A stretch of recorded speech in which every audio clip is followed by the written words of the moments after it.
Within a few days after this meeting, the newspapers announced to the world that the Lady of Thomas Palmer, Esquire, was safely delivered of a son and heir. A very interesting and satisfactory paragraph, at least to all those intimate connections who knew it before. This event, highly important to Mrs. Jennings's happiness, produced a temporary alteration in the disposal of her time and influenced in a like degree the engagements of her young friends. For as she wished to be as much as possible with Charlotte, she went thither every morning as soon as she was dressed, and did not return till late in the evening, and the Miss Dashwoods, at the particular request of the Middletons, spent the whole of every day in Conduit Street. For their own comfort, they would much rather have remained, at least all the morning, in Mrs. Jennings's house. But it was not a thing to be urged against the wishes of everybody. Their hours were therefore made over to Lady Middleton and the two Miss Steeles, by whom their company, in fact, was as little valued as it was professedly sought. They had too much sense to be desirable companions to the former, and by the latter they were considered with a jealous eye as intruding on their ground and sharing the kindness which they wanted to monopolize. Though nothing could be more polite than Lady Middleton's behaviour to Eleanor and Marianne, she did not really like them at all. Because they neither flattered herself nor her children, she could not believe them good-natured, and because they were fond of reading, she fancied them satirical, perhaps without exactly knowing what it was to be satirical. But that did not signify. It was censure in common use and easily given. Their presence was a restraint both on her and on Lucy. It checked the idleness of one and the business of the other. Lady Middleton was ashamed of doing nothing before them, and the flattery which Lucy was proud to think of and administer at other times. She feared they would despise her for offering. Miss Steele was the least discomposed of the three by their presence, and it was in their power to reconcile her to it entirely. Would either of them only have given her a full and minute account of the whole affair between Marianne and Mr. Willoughby, she would have thought herself amply rewarded for the sacrifice of the best place by the fire after dinner, which their arrival occasioned. But this conciliation was not granted, for though she often threw out expressions of pity for her sister to Eleanor, and more than once dropped a reflection on the inconstancy of Beau before Marianne, no effect was produced, but a look of indifference from the former, or of disgust in the latter. An effort even yet lighter might have made her their friend. Would they only have laughed at her about the doctor? But so little were they, any more than the others, inclined to oblige her, that if Sir John dined from home, she might spend a whole day without hearing any other raillery on the subject than what she was kind enough to bestow on herself. All these jealousies and discontents, however, were so totally unsuspected by Mrs. Jennings that she thought it a delightful thing for the girls to be together, and generally congratulated her young friends every night on having escaped the company of a stupid old woman so long.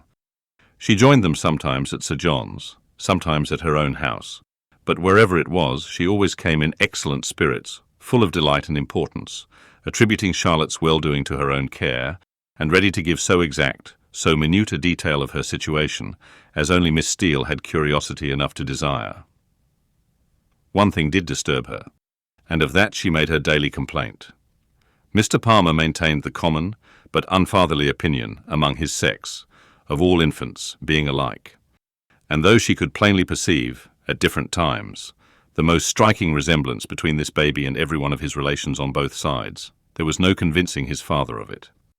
No persuading him to believe that it was not exactly like every other baby of the same age, nor could he even be brought to acknowledge the simple proposition of its being the finest child in the world. I come now to the relation of a misfortune which about this time befell Mrs. John Dashwood.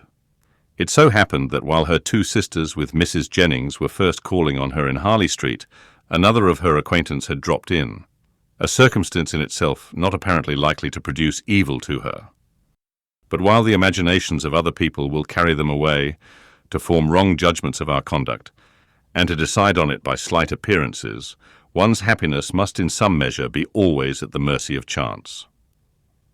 In the present instance, this last-arrived lady allowed her fancy to so far outrun truth and probability that on merely hearing the name of the Miss Dashwoods, and understanding them to be Mr. Dashwood's sisters, she immediately concluded them to be staying in Harley Street, and this misconstruction produced within a day or two afterwards cards of invitation for them, as well as for their brother and sister, to a small musical party at her house.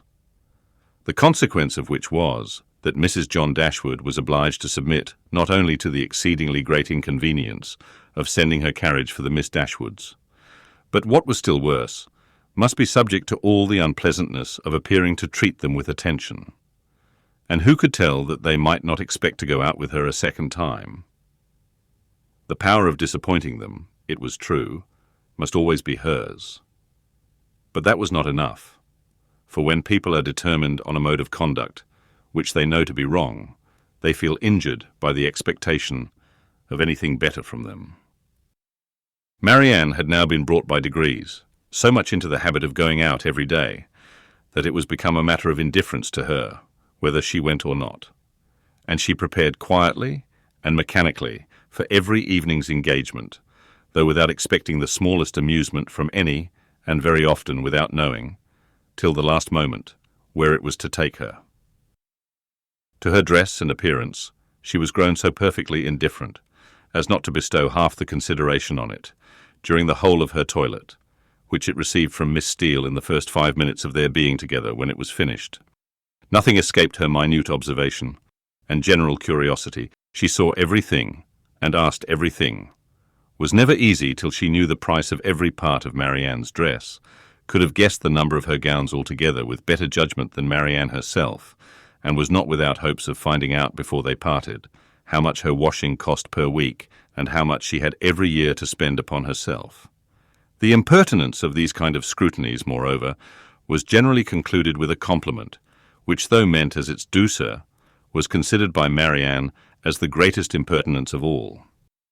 For after undergoing an examination into the value and make of her gown, the colour of her shoes, and the arrangement of her hair, she was almost sure of being told that upon her word she looked vastly smart, and she dared to say she would make a great many conquests. With such encouragement as this was she dismissed on the present occasion to her brother's carriage, which they were ready to enter 5 minutes after it stopped at the door, a punctuality not very agreeable to their sister-in-law, who had preceded them to the house of her acquaintance, and was there hoping for some delay on their part that might inconvenience either herself or her coachman. The events of this evening were not very remarkable. The party, like other musical parties, comprehended a great many people who had real taste for the performance, and a great many more who had none at all. And the performers themselves were, as usual, in their own estimation, and that of their immediate friends, the first private performers in England. As Eleanor was neither musical nor affecting to be so, she made no scruple of turning her eyes from the grand pianoforte whenever it suited her, and unrestrained even by the presence of a harp and violoncello, would fix them at pleasure on any other object in the room. In one of these excursive glances she perceived among a group of young men the very he who had given them a lecture on toothpick cases at Gray's. She perceived him soon afterwards looking at herself and speaking familiarly to her brother, and had just determined to find out his name from the latter when they both came towards her, and Mr. Dashwood introduced him to her as Mr. Robert Ferrars. He addressed her with easy civility, and twisted his head into a bow, which assured her as plainly as words could have done that he was exactly the coxcomb she had heard him described to be by Lucy. Happy had it been for her, if her regard for Edward had depended less on his own merit than on the merit of his nearest relations. For then his brother's bow must have given the finishing stroke to what the ill humour of his mother and sister would have begun. But while she wondered at the difference of the two young men, she did not find that the emptiness and conceit of the one put her out of all charity with the modesty and worth of the other.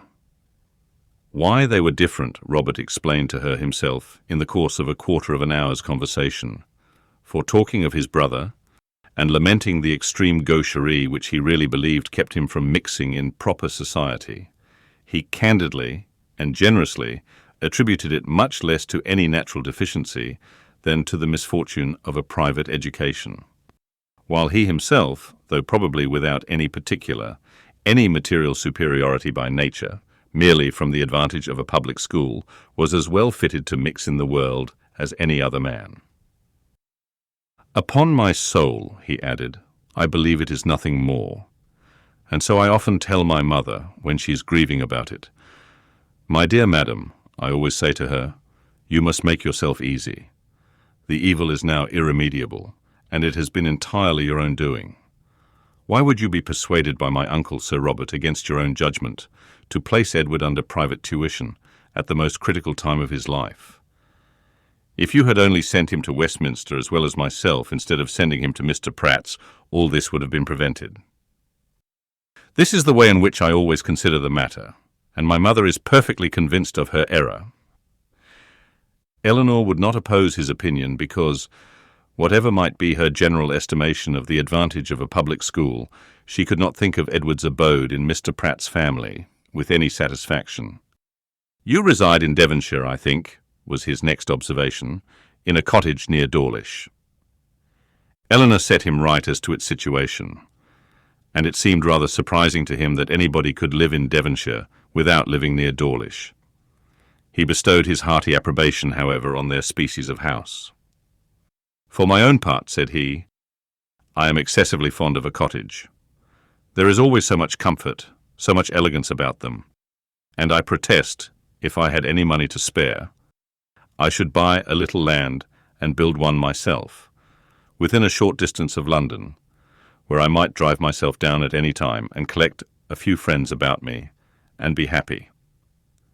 I advise everybody who is going to build a cottage. My friend Lord Courtland came to me the other day on purpose to ask my advice, and laid before me 3 different plans of Bonomi's. I was to decide on the best of them. 'My dear Courtland,' said I, immediately throwing them all into the fire, 'do not adopt either of them, but by all means build a cottage. And that, I fancy, will be the end of it.' Some people imagine that there can be no accommodations, no space in a cottage, but this is all a mistake. I was last month at my friend Elliot's, near Dartford. Lady Elliot wished to give a dance. 'But how can it be done?' said she.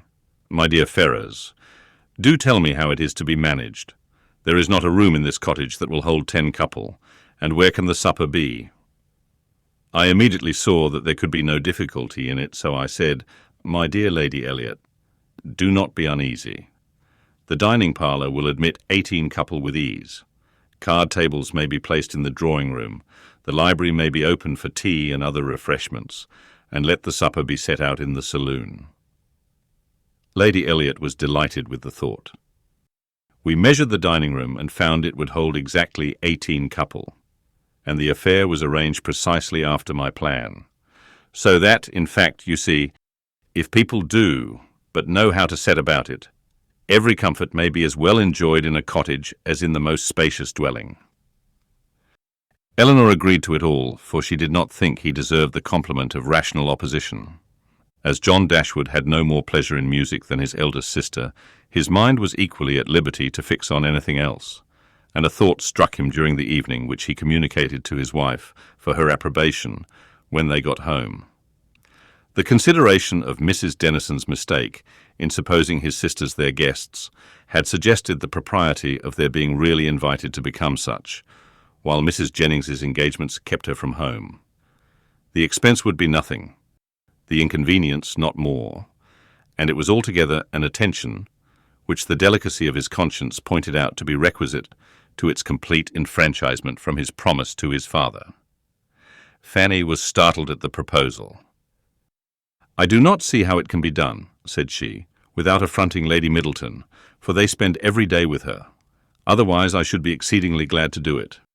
You know I am always ready to pay them any attention in my power, as my taking them out this evening shows. But they are Lady Middleton's visitors. How can I ask them away from her?" Her husband, but with great humility, did not see the force of her objection. They had already spent a week in this manner in Conduit Street, and Lady Middleton could not be displeased at their giving the same number of days to such near relations. Fanny paused a moment, and then with fresh vigour said, "My love, I would ask them with all my heart, if it was in my power. But I had just settled within myself to ask the Miss Steeles to spend a few days with us.